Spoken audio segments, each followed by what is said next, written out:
paano ba malalaman na ipinasa na ng dealer yung mga dokumento sa LTO? Mga kaibigan, makikita po yan ninyo doon sa OR, sa date po ng OR. Tingnan nyo kung anong date nila ipinasa yan. So doon, matik yan, meron pong date yan. At doon, malalaman ninyo kung kailan sila nagpasa ng dokumento. Okay? So kasi yung iba, di ba, sabi nila 1 month, 2 months na, 3 months na, wala pa rin yung kanilang OR at saka yung CR. Tapos darating sa kanila, OR pa lang. Tingnan nyo yung date, mga kaibigan, kung kailan sila nag-release.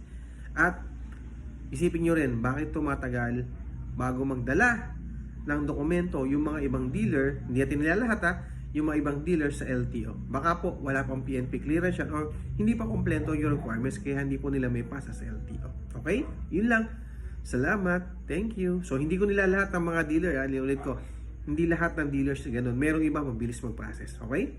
Thank you.